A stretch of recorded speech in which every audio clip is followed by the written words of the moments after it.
Hey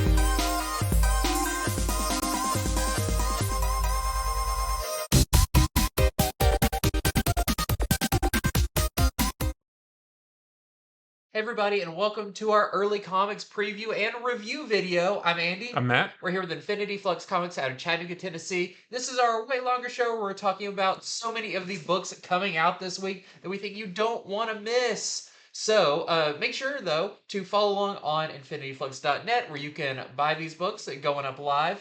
And you can subscribe to our channel for way more of the fun comic book talk that we're going to be doing. So, Fun, positive, impartial comic book talk. That's what we're yes, going to do. we love reading comics if that hasn't been abundantly clear, and we like talking about them. So that's what we're going to do. Usually we just talk about them when there's not cameras rolling. That's right. And then we just really not much changes No, when this is all day for us. So let's get into some of this week's biggest books. I'm going to start off this week with Titans Beast World #2. So this continues on from issue #1, where spoilers, Beast Boy to defeat the Necrostar. Necrostar, yeah. Which is a big space starfish. I feel like it's like that part's not super important, at least not right now. That was just a means to get us to where we are now. Beast Boy turned into a Starro to basically defeat the Necrostar, but in doing so kind of lost his mind and started raining these spores down that were infecting people, and now is turning them into human animal hybrids. And so that's kind of where this issue picks up. So let's say this is a really fun issue. Some kind of noteworthy things about this are Animal Man. So you've got a character, Animal Man we haven't seen in a while, and it's only one page. I think it's one page, yeah. One page in this, but it's a good filter to see what's happening because he's connected to the red. He is attached to the animal world. Yeah, and he's not. I mean, he's not like doesn't pop up at the end. Like it's near the beginning, so it's not a spoiler. Yeah. But what they say about him, and I'll let you guys read that for yourself. But what they say, how they describe this affecting him, I thought was super clever. Yeah, and it's kind of a good way of like through that it tells us what's going on. Right, yeah. So I thought that was super cool just to see that. But most of this issue, I'd say, is Batman and Nightwing. Now that people are starting to turn into these beasts, they're trying to protect the people who haven't done that yet, all the while kind of looking for what's going to be a solution to this. But it's pretty tough. Let me say, Batman gets quite a beating, mostly by a like a man-bear hybrid thing. They're protecting people, all of that. But things are not going well for this. I don't want to give away too much. You may have seen on some covers upcoming that not all of your heroes are going to stay in human form. We might start getting some beasts. But what does that mean? You'll have to read it to find out. We won't tell you what it is, but they do learn something about the spores and how they travel from human to human. Yes. That was really interesting and could have it may play into the strategy for how they deal with this stuff, and just that was super clever too. Yeah, And but also may become, a revelation about how the spores act and what their goal is, that kind of thing. Could also hinder the heroes quite a bit. that's right, because this you could just be like, "Hey, Superman, can you help take care of all this stuff?" But maybe that's actually probably for what they've established. That's not probably a good strategy. Yeah, is to have Superman help out. So it's just well done. It was clever, imaginative. Like, oh, we're gonna have to do this instead of the easy road, that kind of yeah. thing. The other interesting thing is we get more about Amanda Waller and how it plays into this overall story, which is still we're only getting little pieces of that. And Amanda Waller has a way of stepping into an event or something going on and being like, well, I could help. Yeah. I feel like she's done that multiple times, but I feel like we're really, even this may be building up to a bigger Amanda Waller thing coming down. I think down so the too. road. Yeah, the bit with her, I read that and I instantly thought, I wonder what that means. I wonder where this is going. There's Like these cryptic turns yeah, drop that are like, yeah, we're gonna learn more about for them. sure. Like, it was really good. But other than those are just some highlights from the book. The core of it is it's great writing by Tom Taylor and Ivan Rice's art. Just it keeps the story like every page is something to look at and beautiful. It feels epic. There's just a couple of big scenes with these beasts and everything that are fantastic. So our highest recommendation for Titans Beast World, and we kind of didn't know what this series was going to be like going into it. We learned a little bit in the first issue, but I think this issue establishes, oh, this is going to be really good. Yeah, and we talked about it earlier. It's great because it's a big action-packed story, but it's not a big like crisis level thing. It's There's not a no big event, multiverse nothing like that. stuff. Yeah, it's just like this 6 issues, a few tie-ins, and that's it. And but there's still even though it's a small selection of books, you're still getting a big action-packed Yeah, fun story out of it. Like it's all well done all around. yeah. So highly recommend that. We've got some variants for it as well. Some really nice ones. So we've got. Oh, I'll show that one second. Yeah. But first off, we had this Beren's cover with Cyborg, who is in this issue. This also has a great like kind of a cold open. Right, yeah. It's a thing, and then you turn the page and it's like a whoa thing. So we got this Beren's cover with Cyborg and all those Garos, Mm-hmm. those Garo spores. Garo spores. And then we have this great cover. It's the lenticular with Black Adam turning into a lion form. And this is addressed in this issue. Mm-hmm. Now, I don't know how much they're really playing up this Black Adam as a lion thing. It's brought up in this, but we don't really see a whole lot with it. We just kind of know that this is Yeah, it's going happening. on. Those lenticular covers, so there was one for issue number 1 as well. And if you haven't seen them in person, they look really good. Like some lenticular stuff, you have to sort of twist it, and it's still kind of faded or whatever. Yeah, it's not 100%. But these ones are like bright. Like when you turn it one way, it's a bright picture of Black Adam. You turn it the other way, it is a bright picture of Black Adam as a lion. Yeah, Like and it's also kind of 3D with the lightning bolt behind yeah, it. He kind of sits in front of that, they which did a is good really job cool. with those covers for sure. All right, so first for me, I know we've got some first issues to talk about. We got some second issues to talk about. We got some first appearances to talk about. I'm going to go rogue though and talk about Green Lantern number 6. This issue, I am proclaiming this my favorite single issue of any book of any publisher for the entire year. I loved this issue so much. And there's not even really all that much to say about it because the entire issue from maybe page 2 to next to last page is Hal Jordan fighting Sinestro. The entire book, it never breaks away from it. The entire issue is one big fight. Green Lantern throws up a construct. Sinestro throws up a bigger one to counter it. Green Lantern throws up a bigger one, and they're just trying to like one up each other. Basically, it looks like a big anime fight. If I'm being honest, they're flying. They have like the energy around them, like in Dragon Ball Z. Like it's just everything about it is awesome. There's a nice double page spread where Sinestro's going after some fighter jets, and Green Lantern has to save them. And When's the last time we've seen Hal and Sinestro just go at it one-on-one? I think it was probably the first couple issues or the first few issues of Rebirth. Green Lantern Yeah. Rebirth. But With it wasn't to this like power level, I don't feel like. he took on like the entire Yellow Lantern Corps or something, and he was like, I'm Green Lantern. I'm gonna kick your butt, and Yeah. I don't care how many. So that was really cool too. But I think this is the best Green Lantern I've read since Jeff Johns, Uh-huh. since Blackest Night, since Sinestro Corps War. It was great. We do get also in while all these big fights are going on, we do get a couple more hints about Hal's ring and how it's a little bit different. He says the place they're in is powering it up somehow. So there's still more questions to be answered about his ring. And I won't tell you what it is, but on the last page, there's a pretty big shocker that if you have been reading this series, will surprise you. I did not see it coming at all. I have a lot of questions about it. Obviously, we don't know the answers to why that happened yet. So we got to read more.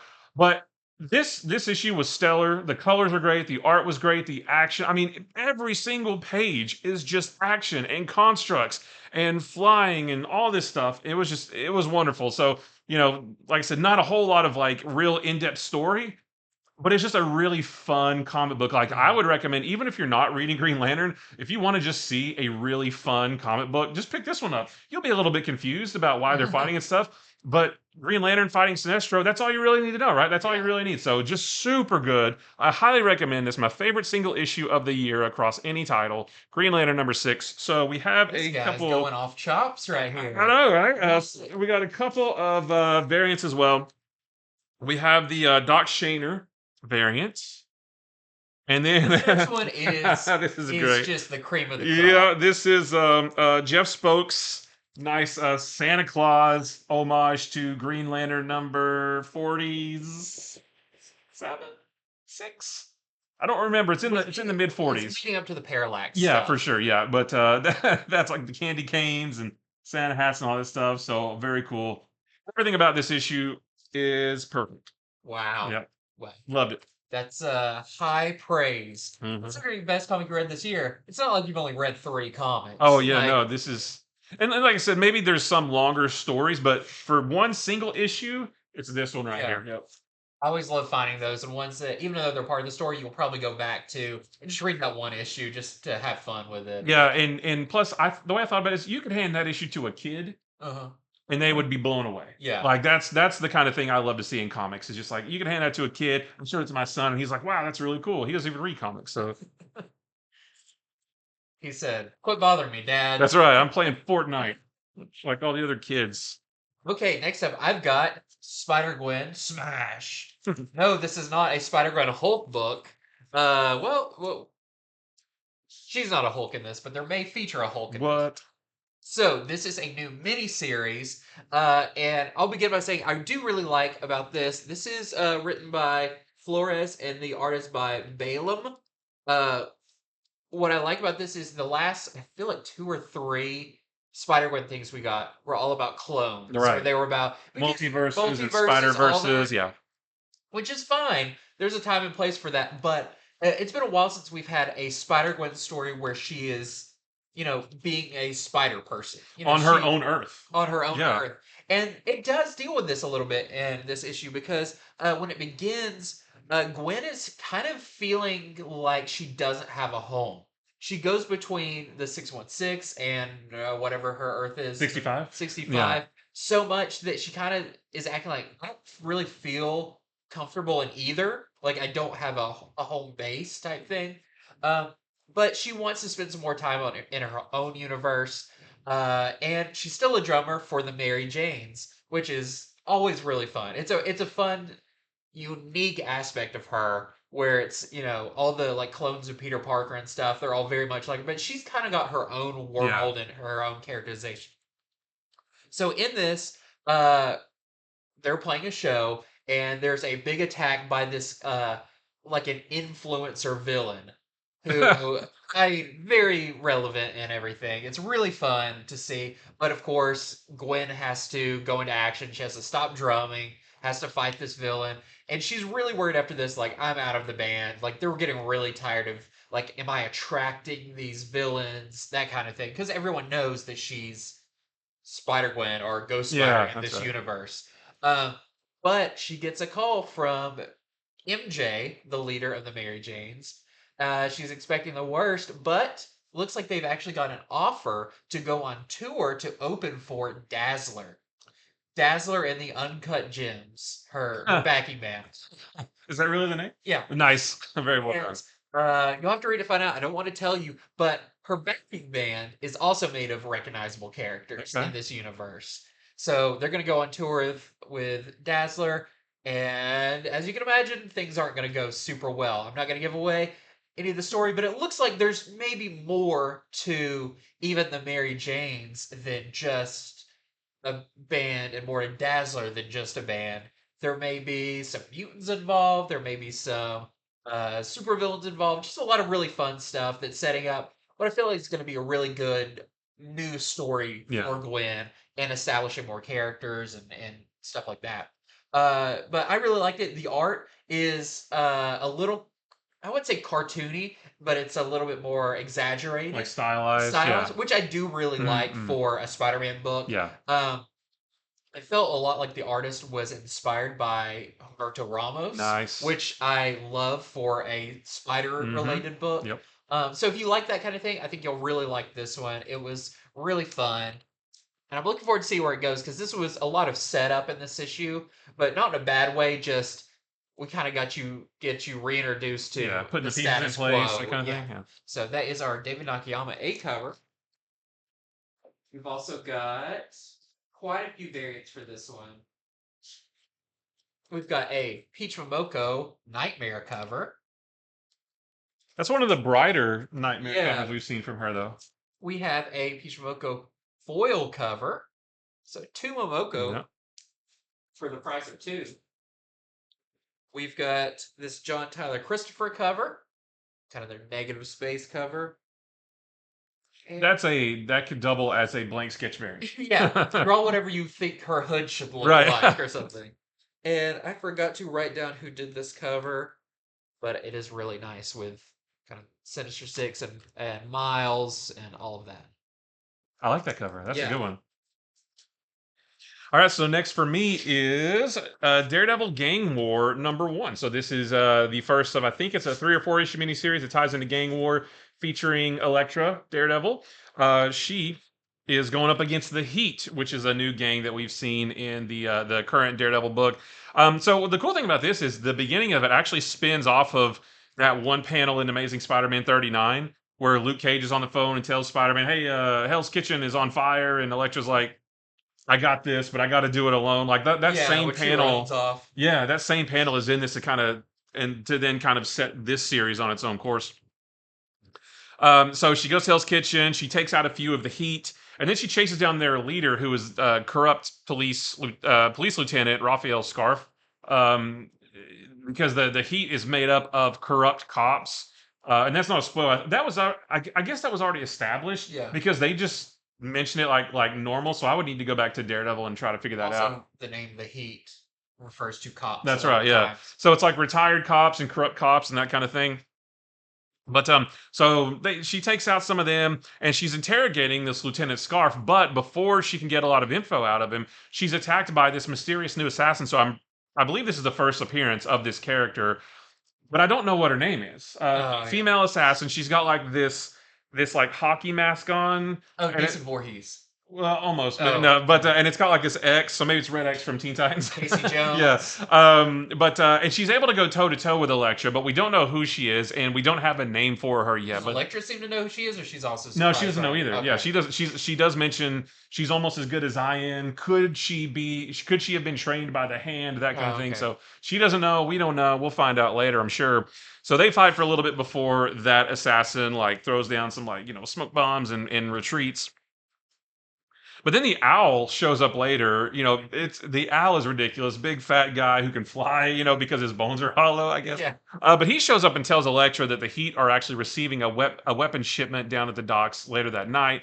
And he says that he's telling her because he just wants to team up with whoever comes out of all of this on top, right? So he's going to give her some information. So Elektra goes to that dock to try to stop their shipment of weapons. Um, but when she does that, we do see that so this mysterious assassin does work for somebody. We don't know who, but that somebody is responsible for it's the one who is actually supplying the Heat with all of their high-tech weapons. So, we don't know who it is, but we got to find out.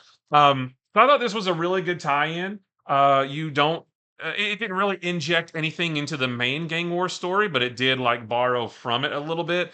But you also could really probably just read this on your own if you want more Elektra, Daredevil. Like you could just know that this is going on the side over here in Gang War, while Spider-Man and everybody else is over here.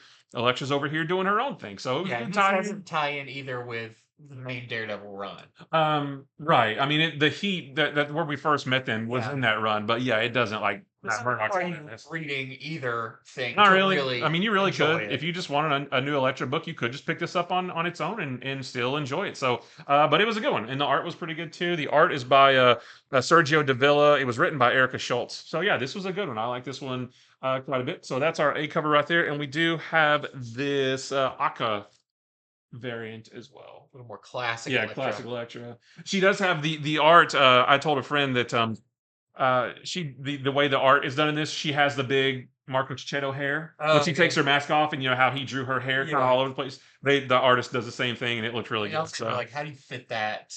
Like, how yeah, do how you do you get fit it it? back in? Yeah. Yeah, but yeah, it was a good one. I like it. Okay, next up is kind of, I don't have to explain it too hard, but this is Batman Robin Lives. So, if you're familiar with the classic Death of Jason Todd storyline and the history of it, the 1-900 number Yep. that you could call in and vote if you wanted Jason Todd to live or die, because at that time people thought he was very annoying. And of course, they voted for him to die, and so we've gotten Red Hood. We've got the history of that afterwards. But this is a facsimile edition, or what they call it, a Most facsimile. similar, yeah, Facsimile. So it does have the original ads in it, which are really funny to see those and be like, oh, this was going on the same time as yeah, this movie coming out or yeah. whatever. But in this, we get the alternate version where Jason Todd lives. So I looked, and I think you have about 3 new pages in here. The book is pretty much the exact same, going up until the scene with Batman holding Jason. Do you know if any of those new pages have ever been like? Are there some that nobody has ever seen? Because those pages where he lives, those have been online for years. For a while. But, maybe they have, but, colored Colored and lettered in and context, lettered, yeah. everything, will be new. So I'm not positive, because I know I've seen that same panel where he lives. Uh-huh. But this is interesting, one, because of the context, so you can read it through and kind of see how that story would be. But also, I feel like there's some dialogue changes because that's not the final page of it. Uh, there is like a hospital scene, and there's a couple other Okay. scenes where Superman shows up at the end of this and that kind of thing, where the dialogue I feel like has changed a little bit, where Batman refers to Robin as being alive but kind of in critical condition. So I think a lot of people are going to really want this. It's a great addition to your collection already, to have the forked storylines now Right. going this other way. It's fun to read, especially kind of given the history behind it, to Yeah. finally see like, oh, this is what we could have had. You know what would be cool is if they like DC like spun off a different Batman series from this, and Yeah, Jason Todd maybe like a butterfly effect. Even though he lived here, that could change a whole bunch yeah, later, and you end up getting a whole different DC really universe. good like Elseworld one Yeah, that'd be shot cool. story or whatever. But yeah, very cool. So definitely pick this up if you are a classic fan, or you want to, feel like this is cool for like comic buffs and Oh yeah, people who've been reading a long time. Will mean a lot to them. Plus, we also have, yeah. I for think those comic buffs who like a little bit more shiny in their life, there is a foil edition of that classic Mignola cover. very cool. All right, next for me is which one is next for me? This one. I love this. Beneath the Trees Where Nobody Sees, #2. Written and drawn by Patrick Horvath. So the first one, you guys know, we loved it. The first one, because everything looks so. They're all cute little animal Yeah, what could people, go and they're living wrong? in a small town. But then there's also a lot of blood and murder, and this one is no different. So at the beginning of this one, tail end of last issue, there was a parade going through the town of Woodbrook, and there was like a big pirate ship, and there was like a dead body hanging on it. Like when they pulled the sail down, there was this dead like goat Yeah. hanging from it. And it's a small town where there's no crime, so everybody there, like, they had never seen anything like that. So now, at the beginning of this issue, everybody is panicked because of that, and everybody's pointing fingers at each other. Small town, everybody kind of is in everybody else's business and that kind of thing. So Sam, who is our main character, actually that's her right there. She actually is. We saw in the first issue, she is a pretty deranged serial killer. But she had some rules for herself. She's like, I'm never gonna, I don't kill anybody in Woodbrook because it's a small town. It's too obvious. I always go to the big city to do that. So in this one, Sam is going to set out to solve the mystery herself because she doesn't want to get falsely accused of this murder. So she didn't do this one. Yeah. And she doesn't want to get falsely accused though, and then have her own grisly crimes come to light. So she's like, I got to figure this out before anybody else does. So a lot of the issue is just her like going around town asking various people, "Hey, what did you see?" Is there anything that you can remember that maybe you didn't tell the police, that kind of thing? And of course, like I said, it's a small town. Everybody is in everybody else's business, and it's like gossip, gossip, gossip. Oh, I heard that this and that and the other thing. So she's just trying to get information. We also meet a new character in this, and that's her right there. I believe she's a pig person. Her name is Cherry Gherkins, and she's like a mega Karen in this, right? She like double parks in the middle of the road, goes into the coffee shop, cuts lines, demands her coffee, and then says she's too busy to pay for it, that kind of thing.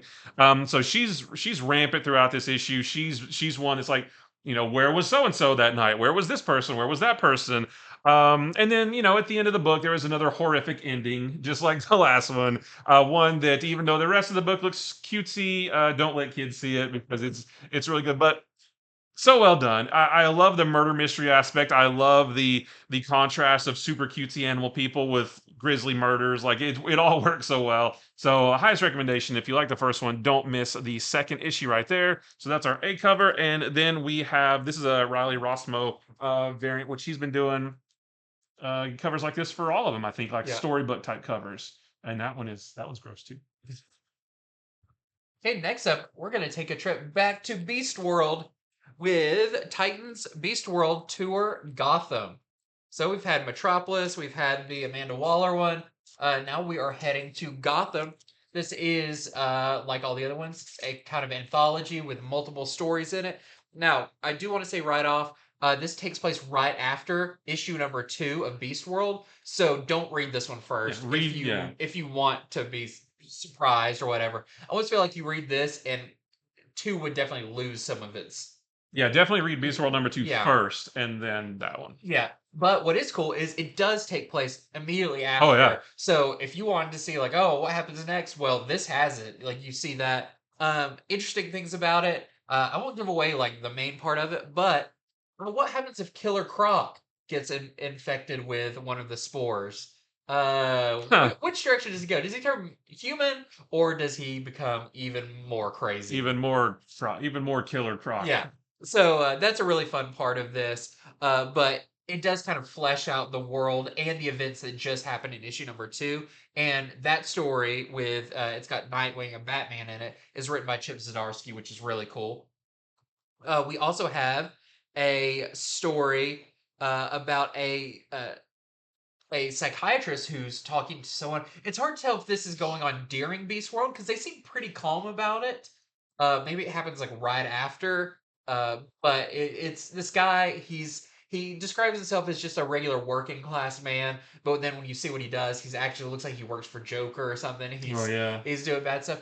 But in his peripheral, he's seeing this giant rabbit standing there, tapping its foot, kind of thumper style. And he's wondering what is up with this. It's he can't even sleep anymore because of it. Well, it may actually be a giant rabbit version of Harley Quinn. So that's right. it's a really fun story. We have a story called Scavengers that's about Red Hood and kind of what he's doing during Beast World. We have a Huntress story that is really cool, and then we have the Huntress story has Cassandra Cain in it as well, and we have a Stephanie Brown story. So there's a lot of stories in this. Most of them are just a few pages long. Other than that first one, the first one's a pretty solid story. But I thought it was really fun, especially that beginning, that first one, because I had just read issue number 2, then reading this just continued that second issue right on. So that is Titans Beast World Tour Gotham. And this is just a one shot. We've got some variants for this as well. We've got this this Cully is Hamner variant. It's very cool. I love they're doing these kind of like old horror movie posters. And speaking of horror, this is what Harley looks like. This is the Gilliam March variant. She's not only a rabbit, but she's jacked. She's swole. Like more than pretty much anyone in the DC universe. She's like Bane levels. Yeah. Yeah, she's roided out on Venom, I think. All right, so next for me is Batman, Gargoyle of Gotham number 2. Now, written and drawn by Raphael Grandpa. This is his big opus. The first issue came out 3 months ago. So if you're like me and you start reading it and you're like, why can I not remember what happened? It's because the first issue came out in September. Well, I think it was almost exactly 3 months ago. You said it was Batman Day, whatever day that was in September. So you may need to read the first issue again just to sort of jog your memory. Now, the first issue, it was largely focused on Batman tracking down this criminal called Crytoon. He was obsessed with this old, like old timey cartoon called Crytoon, and he modeled a lot of his crimes after that. So Batman was tracking that guy down. But at the same time, there was also these four seemingly unrelated murders in Gotham that Commissioner Gordon was investigating. But that didn't have as big of a part in first issue. Now in this issue, they're flip flops. So Crytoon is in this, doesn't have a big part. This is more about the murder investigation that Gordon is going on. Through his investigation, he does realize that the murders are connected to Bruce Wayne's past, and we learned something about the days immediately following when Bruce Wayne's parents were killed when he was still a kid. So we learned a little bit something just that few days afterwards that's a little bit different than the established canon, which is pretty interesting. Now this is a Black Label book, so it can tell whatever story it wants to tell, free and clear of canon. So, but it was an interesting little, Bruce maybe acted a certain way different after his parents were killed than in the regular books. We're also introduced to a new villain named Moth-Er. So it's MOTH-ER, so like mother, but Moth-Er. And it's hard to talk about this book in just a couple minutes because there are a lot of different plots and subplots and characters. I do feel like they will all converge at the end, but right now you got to keep up with Crytoon and what is he doing? Does he fit in with the rest of this? I don't know. There's also these murders. There's also how it ties into Bruce Wayne when he was a kid, something that he had forgotten about, maybe not of his own will. So he's learning about himself as well. There's the thread of him wanting to kill off Bruce Wayne so he can be Batman full time. So a lot of moving parts to this, but I think it's all going to coalesce at the very end and just be like one really cool story. So and the artwork's really cool too. It's a little bit different, but the costume design's different, all that stuff. So just a really unique Batman story, and it's pretty entertaining. So there's our A cover right there for issue number 2. We got a bunch of variants for this too.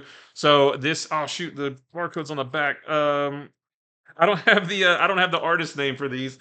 I think these are all grandpas. Actually, they kind of looks like him, but there's one of the variants right there. We have another one here that looks like his artwork. It is, but I do think they're different artists because I thought it was interesting that they did kind of his version of Batman, but Yeah. Oh, maybe it's with Matthias Lopez, Raphael Grandpa with Matthias Lopez. sure. So there's another look at that. Yeah, sorry I didn't get the names. They're on the barcodes, but the barcodes are on the back of the book. Now this one's really cool though. This is a nice like foil variant. You can't really tell on camera because it's all mostly black, but yeah, this is all foiled out. It is foil, right? Yeah. Yeah, okay. Nice foil cover. That reminds me of The Batman, the movie. Yeah. It's really cool. Now this one is cool. This is issue number 2, but this is the noir edition. So it's all in black and white with just like red like blood splatters and stuff, but the rest of it's all black and white. This is actually a full page in the book. They just removed all the captions, all the word balloons and stuff, and just gave you a really cool. So that's a neat one. And then we have this 1 in 25 Grissetti variant. So that's who did that other one. I too, guess so, which yeah, is but I kind don't of a know why that recolored. says that. Oh, maybe that's I think it's inside. Yeah. colorized. Okay. But we're selling that one for $15. See a different background color there. Very cool. So much DC came out this week. It's a very heavy DC I week. think I counted there's at least 6 Batman related books. Wow. Or maybe that's just the ones we're talking about. Maybe more than that. There may be more. Yeah. Because next up I'm talking about Batman Santa Claus Silent Night number 2, continuing with this weekly series. Leading up till Christmas, and I think there's one issue the day after Christmas, right? That's Last one is after Christmas. Yeah. So this is really fun. I really like this issue. So we have our DC Universe version of Santa and Krampus, and we learn more about their backstory. Because they're kind of Krampus wasn't always bad, or he's not. I don't think so. He's mischievous by nature, Right. and almost Santa kind of gives him a pass for that. He's like, that's just who he is. But we see Batman gets given a gift that reveals to him and some of the people he's with kind of the history of Santa and Krampus in the DC universe, and where the gift giving came from, and where did the Krampus part of him taking kids come from, and all of that, and how it used to work, and then maybe how it went wrong at some point, where there was maybe a misunderstanding that set all of this into motion. So that was really cool to see that that backstory and everything. Um, the other thing I thought was surprising about this is they actually do mention Night Terrors, the event that seems like it actually had a influence on this story. Yeah. So that does say that this is within the current main continuity of the DC universe, which I think is really cool too. So Santa is out there with kicking around with the rest of the DC I just universe. hope he pops up every Christmas from here going forward. Yeah. You know, if he's going to be part of the DCU, then use him. And what's really cool about this is now that Krampus has decided to retake his day using his minions, he's unleashed all these new monsters and everything into the world. With more monsters comes more heroes they need to help fight against them, and we get some great cameos. Uh, some classic characters. You actually see it's not a spoiler because on the incentive cover, Green Arrow's in this. Uh, really cool to see him. But there's, I'd say, one character that's a big surprise to see who we've not seen in a long time. In their classic costume, and everything. I can't even remember the last time we saw that character. No. So that made me really happy. Just continue to be really, really fun. It's a fun adventure story. It's fun seeing Batman interact with Santa, Yeah. and there's a really good joke at the end Yeah. when another character enters that it's just innocent and fun. Yeah. So this was a great issue. Hopefully everybody's picking this up. It's great for the season. Keep you on the holiday spirit throughout the month, reminding you about it and everything. I just think that's really cool, and I love that DC's doing this. So that is Batman Santa Silent Night #2. Just great Dan Mora covers on this Oh, as yeah. well. We also have this Lyrics variant, this time a Harley telling Santa what she wants. And like I said, this is our 1 in 25 Trevor Hairsine variant. We're selling for $15. That's some of those one tooth kind of vampire-ish bats that you saw in Yeah. the first one, but they come back in a bigger way. Mhm. More of a swarm in this one. So that's a really fun one there. All right, so next up for me, I got these out of order because Uh-oh. yep, I talked about well, let's stick with Batman. Let's just do more Batman and let's talk about sorry, I didn't yeah. Batman City of Madness #2. This is written and drawn by Christian Ward. So this is another Batman Black Label book. Now the first issue for this one came out 2 months ago. So you may want to reread the first one and jog your memory before you read this one. But in this one, the Court of Owls, they approach Batman to help deal with the Batman from the Gotham below. They tell him all about the Gotham below. They take him down. They even show him the doorway to the portal of Gotham below. Batman learns that so they tell him all about it. Oh yeah, but Gotham Below. There's a mirror version of everybody. There's even a mirror version of you. We need your help because he thinks like you and you think like him. That kind of thing. Classic. Yep. So Batman learns that the mirror version of Batman has taken the boy that we saw in the last issue, who came from Smallville to get revenge on the cop who killed his dad. Well, the Batman from Gotham Below actually took that boy back to Gotham Below. And so, Batman, he's kind of reluctant to do anything until he learns about that. And he's like, well, yeah, sure, I'll go. So he and Talon, from the Court of Owls, they actually go through the portal to go rescue this boy. But of course, the Court of Owls, being the Court of Owls, they have a backup plan for in case anything goes wrong. It's not if they have to carry out that backup plan, it wouldn't be so great for Batman, but that's not really their main concern, that kind of thing. We also see how the opening of this doorway in the first issue, we saw how it affected Two-Face. Like he was able to hear voices. He was able to basically talk to the Two-Face from that Gotham. And we see a sort of kind of similar effect that it has on the ventriloquist, who we haven't seen for a while, Oh. and Clayface as well. Also, Nightwing pops up in this too. Not a spoiler, he's just part of the story. But yeah, so if you like the first one, the second issue is now out. Like I said, it's been a couple months, but don't miss it because the story is getting deeper and deeper. And I think the next one we're actually going to see them, like running around in the Gotham below for a while. So that should be pretty interesting. So anyway, we got our A cover right here, and then we have this is Looks like almost like a Sienkiewicz. yep, Sienkiewicz. I should have known that. His artwork is so You gotta trust your yeah. instincts when you Yep. see these covers. And then we have a 1 in 25 Lotte variant that we're selling for $20. Awesome. Well, I've got a couple of Star Wars books for you, starting out with one that I've been loving. I hate there's only one more issue of it, but this is Star Wars The High Republic Shadows of Starlight. This is the series that takes place during the 1 year difference between Phase 1 and Phase 3 of the High Republic. And each issue kind of follows a different character, what they did during that year. And someone like me, who I read everything Star Wars, the Mhm. novels, everything. This is such a good book for a lot of different reasons. One, when you're reading the novels or whatever, you have to imagine a lot of those characters. There's a lot that haven't been illustrated that show up in this that really kind of help. Even reading other things, you can visualize those better and know what they're talking about or what their ships look like, all that kind of thing. I just love that about it. This issue follows Bel Zettifar, who is a big character through all of the High Republic. He started out as a Padawan, and we've seen him kind of be forced to grow up because of the Nile attacks, all of that. Is that one name? Bell? You said Belzetifar? Bel's his first name, Bel. Oh, His last I name is thought it was just all Zettifar. one. Like I was like, that's No. really cool. It's just I have Well, one there name. is his friend in this, who is Buryaga, who is a Wookiee Jedi. Oh, And he's really cool because in during Phase 1, we thought he died.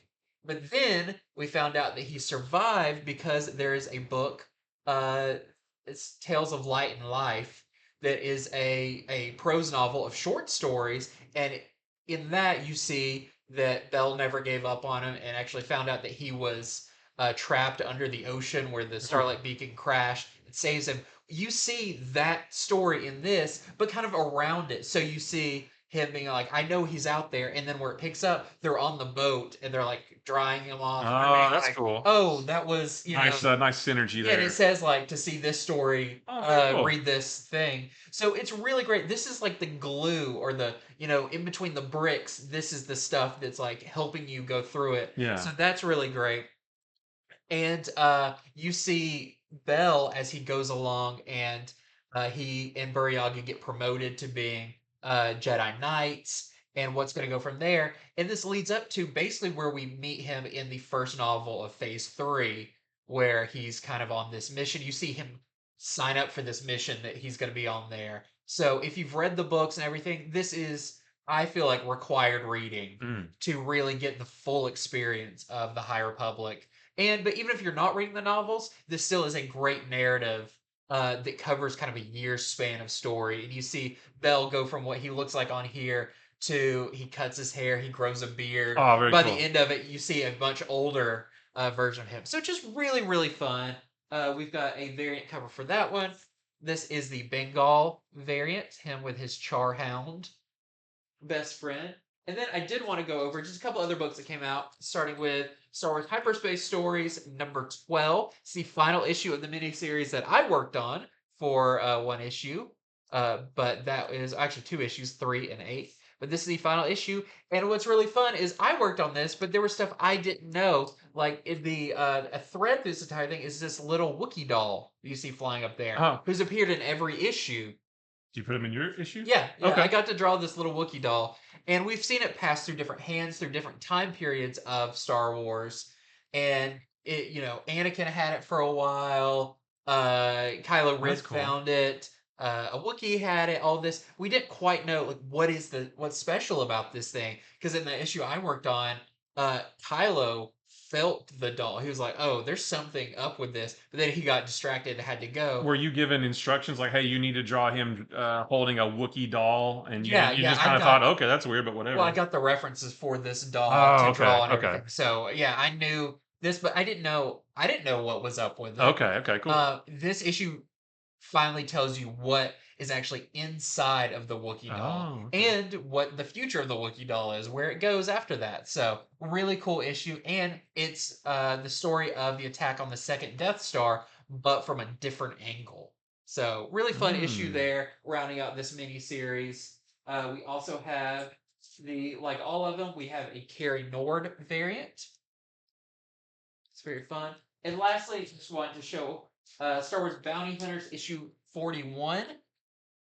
And this is the penultimate issue of Star Wars bounty hunters. And this kind of wraps up the Dark Droids part of bounty hunters, but there's one final big mission that they're going to go on that we know has to do with Boba Fett and Jabba the Hutt and Han and Carbonite, all of that. That's going to be really exciting. So that is that issue, and we have the Destined to Win variant with Zuckuss.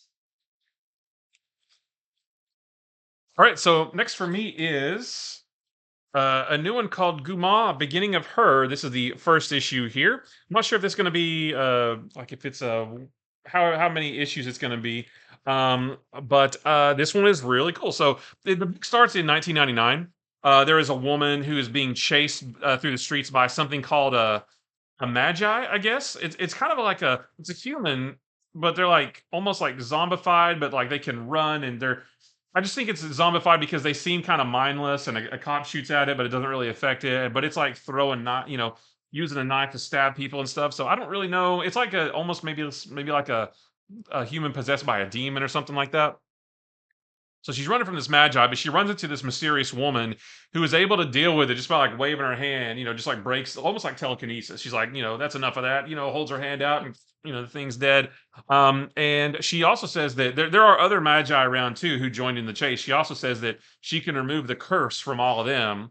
But then that's only like in the first like 3 pages, and then the book jumps back to 1984, which is where the rest of the story happens, and it's a much more down to earth grounded story about this crime family named the Luciel crime family. They live in like this big building, and they deal in drugs and prostitution, and they have hitmen that like pull off hits for them and stuff like that. Well, in their big building they live in, they keep women there to work as prostitutes and to sell drugs, and they give them a room, like they have rooms where they can stay, but the women have to stay there until they're able to pay off their debt to the head of the family. Is a guy. His name is Bahima, I believe.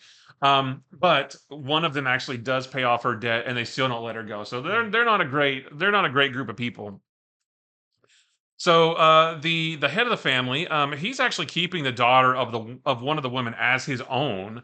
He's giving her a great life and everything, and then one of his thugs brings her up to his room and says, like, look how much better her life is with me than with you, and that kind of thing. But she's actually able to pay off her debt too, and he says, well, I'm going to let you go, but I need time to say goodbye because I treat her as if she's my daughter. So give me 2 days so that I can say goodbye to her, and then after that you can go. You have my word. And I don't know if he does let her go or not. So I guess we'll have to see. But the back like the last 3 quarters of the book, I don't really see how it ties into the first quarter of the book. It will, but it's just we get two different stories. It's like, oh, this weird like witch kind of thing in the beginning, and then like a crime family near the end. So more to come on how all that's related. But it was really good. The art was really good. The art is by Nabetz Zitro. This is written by Ji Hyung Lee. I should have mentioned that at the beginning. But just a very interesting, different kind of story. So this is from Titan Comics. So yeah, maybe check it out if that sounds awesome. I really just want to see how, what happens from 1984 to 1999, and how do these Like a two lot. stories, yeah, how do these things tie up together? So there's our A cover right there. We have a couple of variants. This is a Ben Oliver variant. That's the woman that she runs into, and then this is a Peach Momoko variant. Yeah, gosh, Peach Momoko. Make sure, because I was like, there's no way Peach Momoko does this cover. She does all the Marvel covers, and She did covers for Red Room. yeah, like she's did everywhere. dark Yeah. stuff too. Okay, next up, real quick, I wanted to talk about this one. This is DC Twas the Mite Before Christmas. Number one, this is a one shot. It's it's a bigger issue. It is $9.99. And this is actually the variant because I believe we're already pulled all the covered Hmm. A's for people. We may have some more coming, but this is the Mitch Gerard's variant for that one. And this is like a lot of them. This is an anthology book that they tend to do around the holidays. And I was just going to quickly say what characters are going to be featured in here. So we have a Titan story about Raven. That one's pretty cartoony, with her, not feeling the holiday spirit. She has a great talk with her dad about it, Oh. which is also Trigon. Yeah, I which was gonna is say, wait a kind minute, of that's horrifying. There's a really fun story with Amethyst, and Harley Quinn Interesting. Okay. together. I feel like this could be the first time they've ever met. Yeah. I'm not sure, but that just feels like probably. We have what I think is probably one of the coolest one is a Lex Luthor story, but it's a Christmas Carol where he's haunted by 3 ghosts. Oh, okay. But the DC universe has some really cool ghost characters, so that does have some cameos in it by some familiar spooky faces. We have a Riddler and Batwoman story that's a Hanukkah story, which Okay. is really cool for Batwoman. We have a Booster Gold story that feels like it's. I didn't get to read all of these as in depth as I wanted to, but I believe it's kind of a spoof on multiple Christmas movies because it kind of starts with Booster Gold scaring a Santa and falling off a roof, and he puts on the costume like the Santa Claus. Yeah, the Santa Claus. And also, there's like 2 thieves, so it kind of looks like Home Alone. You've got Rip Hunter in there, just some great Booster Gold stuff. All of those like mishmash of Christmas movies featuring Booster Gold sounds amazing. Yeah. We've also got a Superman story, of course. We have a story with Bunker, who when's the last time we saw Bunker? He was a big character in the New 52, Yeah. Teen Titans, all of that. Great powers where he can like make cosmic or like psychic bricks Yeah. and constructs with bricks. A story with him, and of course, like the name suggests, there's a story with Batmite and Damien that you'll have to read to see what goes on. But you know, it's Batmite, so it's craziness. All of that in this one $9.99 issue. So we've got a bunch of Christmas books from DC this year, but this one is just the one shot. All right, so next for me is Punisher number 2. So this is, our new Punisher, Joe Garrison, second of his issues. This is the first appearance of a crime boss named The Offer. He is he's this head of this crime organization. He lives in this fortified skyscraper that doesn't really go out much, and he's an expert at making deals. So he's like on the phone, hey, buy this stock and sell this thing, and go get this guy and that kind of thing. So the Punisher wants to get to him to get information about who put out the hit on him, which resulted in his family dying at the end of during the last issue.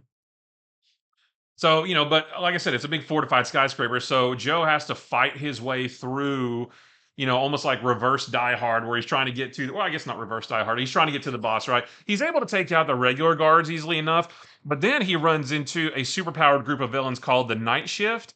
Now, I'm not sure if this is their first appearance or not. One of them is the Eel, and we've seen the Eel before. One of them is Taskmaster's daughter, which I don't remember if we've seen her before. She has similar powers. Oh, yeah.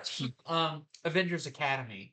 Okay. There's a guy named Doughboy who reminds me of Clayface. It's like Clayface, but big dough instead of clay. And then there's a guy named Bushwhacker who can turn his arms into weapons. Actually, kind of reminded me. Do you remember Random from like X Force back or X Factor in the '90s? It kind of reminded me of that guy. So I don't know if we've seen a couple of those guys before or not. But so he had to. It's cool to see. I've always liked. Whether it's this Punisher or Frank Castle, I've always thought it was cool to see Punisher go up against like super powered villains because he's just a regular guy, and how does he, outsmart them, that kind of thing. So I won't say anything else beyond that. He's trying to fight his way through to this mob boss guy. But what I will say is we learn a little something that makes the circumstances by which Joe became the Punisher a little different from Frank Castle, because after I read the first one, I was like, it's basically just Frank Castle. It's literally Frank Castle. His family died, and he's going out to get revenge, exactly how Frank Castle was.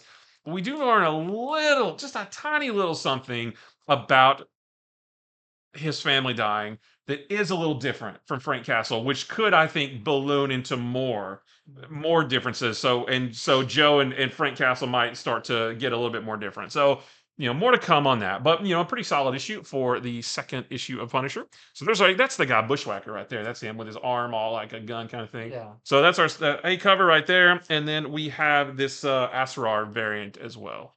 Is that bullets? Yeah, bullet casings in the shape of a skull. Almost feels like a classic Punisher Max cover or something. Okay, next for me is one of my favorite books this week. And I'm really glad because I was already excited about this series, and it looks like it's going to be touching on stuff that I really wanted to see. So this is Outsiders number 2. This is the 12 issue maxi series by Colin Kelly and Jackson Mhm. Lansing. And I was wondering after the first issue, hopefully you've had time to read the first one because it really brought up some of the stuff with the group, the Authority, which Yeah, we haven't seen for a long time. They were Wildstorm, I believe, you're weren't right. Authority. Um, but this new Outsiders team made up of Luke Fox, Batwing. We have Drummer, who is a member, an older member of Authority, and we have, of course, Kate Kane, Batwoman, and they kind of set it up as like their job is just to explore the unknown. And I think that's super cool, especially in the DC universe. And the first one, I was like, okay, is this all going to be going towards like authority stuff? But we actually get something different in this one because they learn of a storm that has been churning for a quarter of a century out in the ocean. And they're like, yeah, this is really weird. Well, it turns out Kate Kane actually has she was in that storm at one point. Mhm. Back when I believe she was in the military, she was in that storm. And she's like, she kind of brings it to Luke Fox and is like, I think we should look at this. And he's like, I did say I wanted to like look at the unknown. So they go to investigate this. And I'll say you do. This is not a spoiler because they talked about it in a lot of the stuff. We meet a new version of the Challengers of the Unknown, and we get kind of a interesting synopsis on how this version came about through kind of text and images and all that. But let's say this is like in the Challengers of the Unknown, what came out in the '90s. They've got like a big old ship that can transform, Oh, and one nice. of the guys was like, I've defeated 120 monsters with my fists, or maybe with these guns. I don't remember. And it's like, okay, so they're all like kind of big and tough and got all this like technical stuff. So they already don't really get along with the outsiders. They tell them don't go into this storm, but of course Luke Fox is like, yeah, we're not going to listen to them. And they go under the storm to find what is at the center of it. And I won't give away any of that because I think it's really interesting, but it does shed some different light on the DC universe, which is kind of what they said this would. Specifically, some other characters um, kind of looks at them from a different angle, maybe what they do and that kind of stuff. I'm being very vague about it Yeah. because I thought it was a really interesting thing. But there is another superhero that's brought up in here that you see in a, I wouldn't say a different light, but kind of something we didn't know about them that maybe is not good. So really interesting one there. But I thought the ending was really cool for this, and I'm really excited to see kind of what their next adventure is they're going to be going on. But they're continuing to look into the mysteries of the DC universe, and this kind of opens up another one that I'm really excited about. So that is Outsiders number 2. Very fun. You can see some tentacles down there. Hmm. Might have something to do with it. And then we have this cover. This is the David Marquez cover, which is Yeah, great. that's an awesome one. There's some great underwater stuff with like really cool like superhero diving suits Oh, and all I love that. that stuff. Yeah. Batman and all his suits and everything. Yeah. All right, so next for me is Miles Morales Spider-Man number 13. This is a Gang War tie-in. Just wanted to touch on this a little bit if you're trying to keep up with all the different Gang War stuff. In this one, so just like Electro went off to deal with the Gang War in Hell's Kitchen, Miles heads off to Brooklyn to deal with the gang war there. And he goes up against some villains that we've seen earlier in the series, such as Frost, Pharaoh, and Bumbler. But we also see some flashbacks of him training with Misty Knight and learning how better to use his Venom saber with Colleen Wing. So they're the two of them are sort of just coaching him and helping him be a better Spider-Man. Um, there's also, I think, the first appearance of a new character called Gust in this, but they're only in a couple panels. They barely say anything, but they are part of the Cape Killers. So I don't really know. They just they made a point to introduce that character near the end, but like I said, they didn't do anything, so I don't really know what their deal is yet. But just just more Miles stuff. You're fighting a couple bad guys as part of the gang war storyline. The art in this was great. There was a lot of action, a lot of nice big splash pages, as has been a staple of this series so far. So if you're reading Miles Morales, don't miss this next issue. Or if you're wanting to read all the gang war stuff, then Miles Morales number 13 is part of that. So we have this cool A cover here. We've got this Peach Momoko Nightmare variant right there. And we have the Spider-Man 2, the Agamot suit from the game. Very cool. And I've got Action Comics number 1060. This is not the final issue of Action Comics, but the final issue of this format for Action Comics before they go into their, what is it called? Like Superman Superstars? Superman Superstars Yeah. version. But this story that's going on here is actually going to be wrapped up in the Action Comics annual. So Right. it's not like you've got the final part of the main story in this. That's going to be continuing that. This is like the next to last, right? Because the Yeah. annual comes out real soon too, and that's going to put a bow on everything so far. Yep. So we do get a reveal about that new villain that we met in the last issue. Did you read that one where we Yeah. found out that it is actually has to do with Batman? Oh, right. Yeah. But they get a name in this one, Sister Shadow. Interesting. Okay. And why does Sister Shadow want Otho so much? We got a hint of that in the last one, Otho being Superman's new adopted daughter. Right. Well, in the world that Sister Shadow is from, we see what Otho would become if Oh, she okay. remained on Warworld. Interesting. All right. So, and that's like we see her older and what she would look like, and it's pretty cool. And Sister Shadow kind of describes like you know parts of her her suit she's wearing and all that and what they mean and it really cool in Huh. there. um we also in this story have Superman to try to find his daughter, teams up with Constantine, and we get some other surprise characters. One that was teased uh in a previous storyline, but it's great to see them finally appear in this.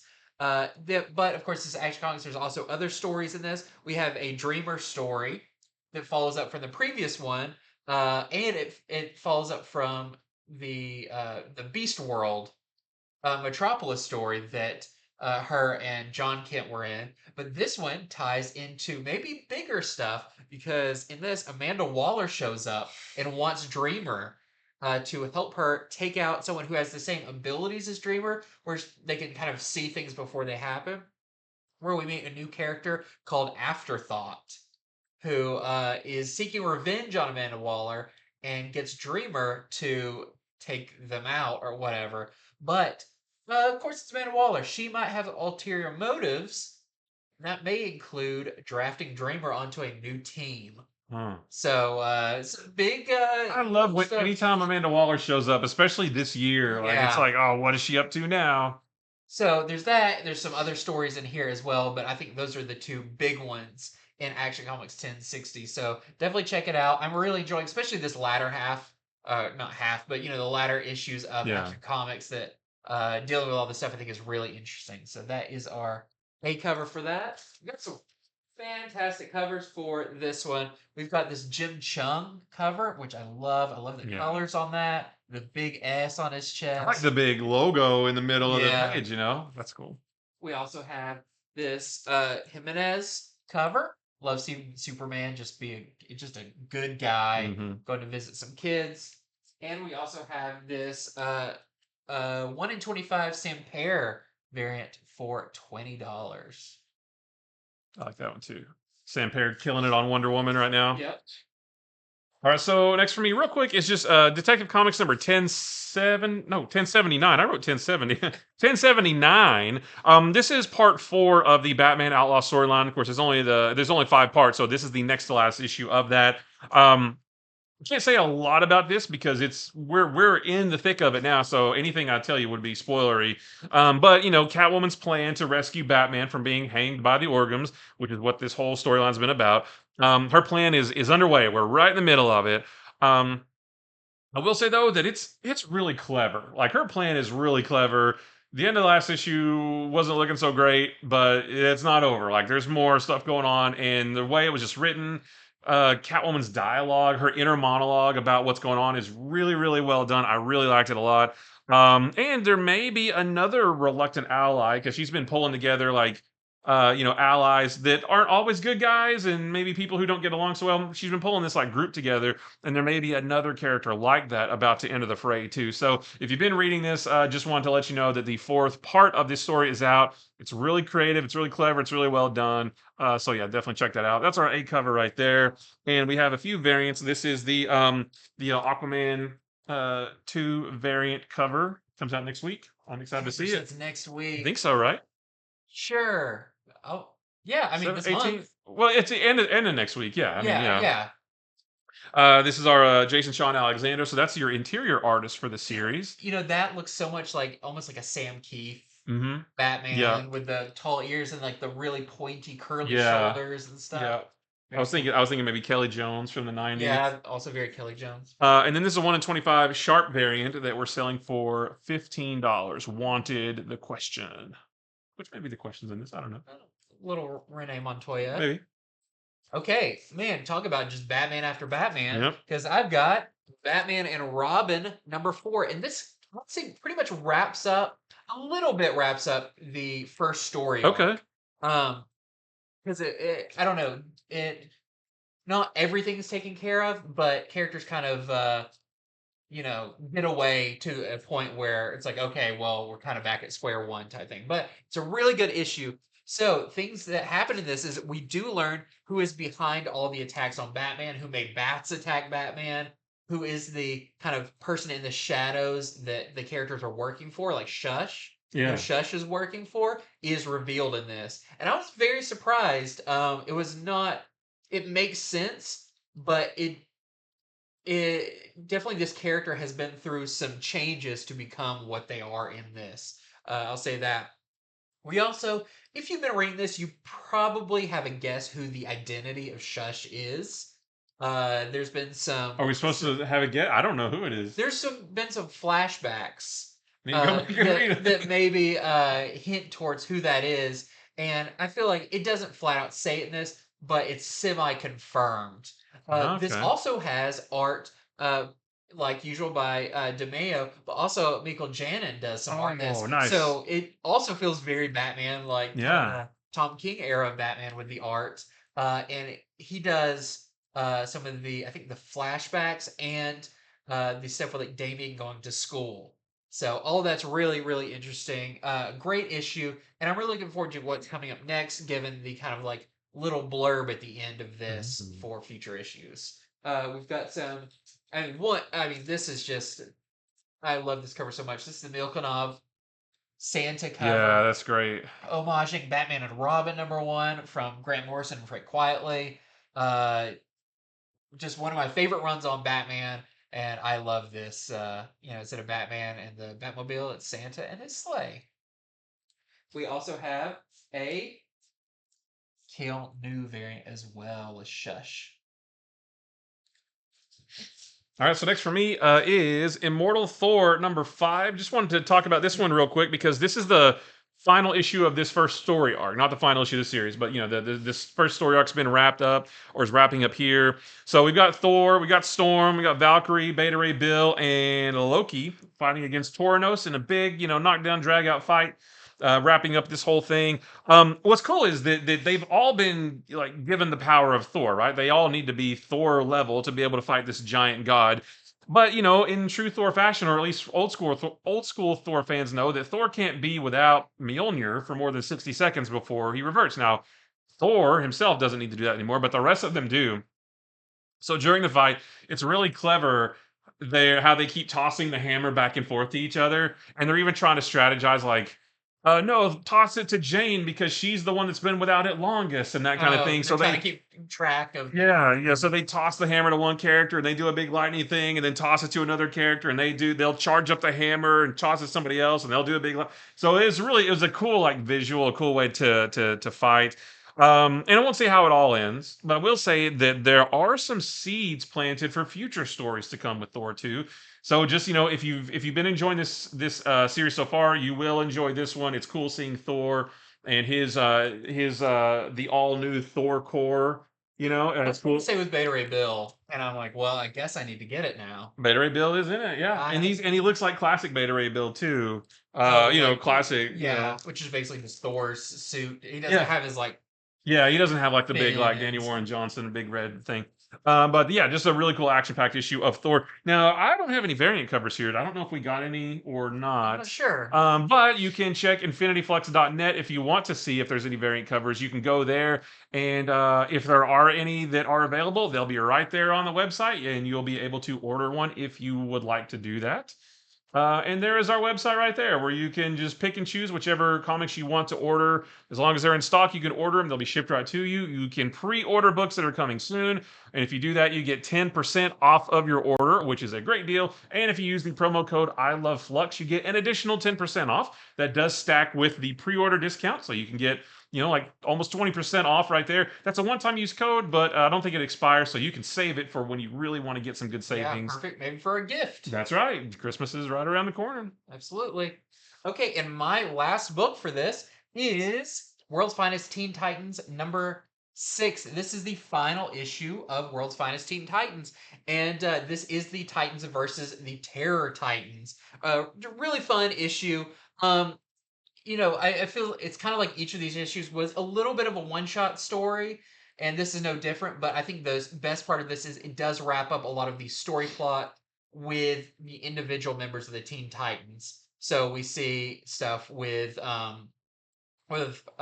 Dick Grayson and Batman together. We see Donna Troy and Garth having a moment together after everything they've been through. Just a bunch of really nice closure for characters. And I'll say it's not like an open-ended like stay tuned, Teen Titans will return. It's like no, there's a the end, and I feel like this makes it a really good like standalone, just single volume of a Teen Titans story to check out. So just wanted to mention it is the final issue of World's Finest Teen Titans. We've got some variant covers.